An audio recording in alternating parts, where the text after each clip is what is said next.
അല്ല എൻ്റെ പഠിച്ചോനെ ഇപ്പോൾ പിന്നെയും വന്ന് കേക്ക് കൊണ്ടെന്ന് കരുതലുണ്ടാവും എല്ലാവരും. എന്താ ചെയ്യുക, നമ്മളെ കണ്ടന്റ് ഇപ്പോൾ ഇതായി പോയില്ലേ.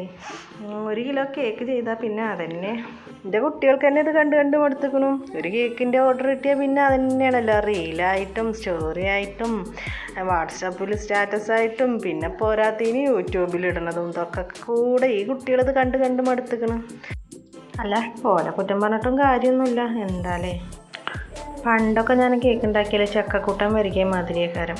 അവിടെ കുറേ ഇവിടെ കുറേ തലയിൽ കുറേ കയ്യുമ്മ കുറേ അടി മുതൽ മേലെ തല വരെ ഉണ്ടാകും ക്രീം. പിന്നെ പാത്രങ്ങൾ പിന്നെ പറയണ്ട, ഒരു തല തൊട്ടിട്ട് അങ്ങേ തല വരെ പാത്രങ്ങൾ പരന്നെടുക്കണുണ്ടാവും. ഇപ്പം എന്തായാലും അതൊന്നുമില്ല കേട്ടോ, ഒരുപാട് പ്രാവശ്യം ചെയ്തിട്ടാണെന്ന് തോന്നുന്നു.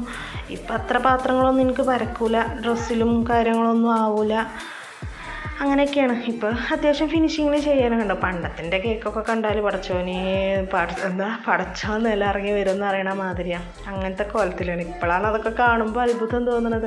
അന്നിപ്പോൾ ഇതൊക്കെയാണ് ഞാൻ സ്റ്റാറ്റസും ഇതൊക്കെ വെച്ചുകൊണ്ട് മെയിനായിരുന്നത്. ഇപ്പോഴത്തെ അവസ്ഥ ഇപ്പോഴതൊക്കെ കാണുമ്പോൾ ചിരിച്ചിട്ട് ഇപ്പം എന്തായാലും അൽഹംദുലില്ലാ നന്നായിട്ട് ചെയ്യാനൊക്കെ എനിക്കറിയാം കേട്ടോ.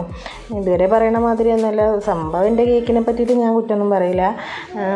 പിന്നെ എൻ്റെ കേക്ക് ഇപ്പോൾ അത്യാവശ്യം കട ഫിനിഷിംഗ് ഉണ്ട് എന്നൊക്കെ എനിക്കും അറിയാം. അപ്പോൾ എല്ലാവരും നന്നായിട്ട് പറയാറുണ്ട് കേട്ടോ, കേക്ക് നല്ല ഫിനിഷിംഗ് ഉണ്ട്, നല്ല ഭംഗിയുണ്ട് എന്നൊക്കെ പറയലുണ്ട്. അതന്നെയല്ലേ നമുക്ക് കേൾക്കാൻ ഏറ്റവും ഇഷ്ടപ്പെട്ട കാര്യം. പിന്നെ ടേസ്റ്റിൻ്റെ കാര്യമാണെങ്കിലും അങ്ങനെ തന്നെ എല്ലാവരും പറയും നല്ല ടേസ്റ്റ് ഉണ്ട്, അടിപൊളിയാണ് എൻ്റെ കേക്ക് എന്ന് പറയും കേട്ടോ. അല്ലെങ്കിൽ തന്നെ കേക്കിൻ്റെ പണിൻ്റെ ഇടയിൽ കൂടെ ഇനി അത് വീഡിയോ എടുക്കാമെന്നും കൂടി പറഞ്ഞാൽ അധികം റിസ്ക്കാണ്. അതിനിപ്പോൾ എത്ര കഷ്ടപ്പെട്ടിട്ടാണെങ്കിലും കുറേയൊക്കെ ഞാൻ ഒപ്പിച്ച് നോക്കലുണ്ട്. എല്ലാ പണിയും കഴിഞ്ഞ് നല്ല ഉഷാർക്കുന്നൊരു ഫോട്ടോ കിട്ടിയ അൽഹംദുലില്ലാ ഖൈർ. പിന്നെ ഇപ്പോൾ ഈ കേക്കിൻ്റെ കാര്യം പറയുകയാണെന്നുണ്ടെങ്കിൽ ഇതിലിപ്പോൾ കുറേ ജിറാഫും സിംഹവും മുയലും കുട്ടിയും, മുന്നിൽ ആരാപ്പത് ആമക്കുട്ടിയാണ് തോന്നുന്നുണ്ട്. ചിറകൊക്കെ ഉള്ളൊരു ആമക്കുട്ടിയാണ്. ഇവരൊക്കെ പാടെ കൂടിയിട്ട് എന്തായാലും കേക്കൊരു നല്ല ലുക്കൊക്കെ ഉണ്ട്. നീ എന്തായാലും നിങ്ങൾ കണ്ടിട്ട് അഭിപ്രായം പറയും എങ്ങനെയുണ്ട് എന്നുള്ളത്.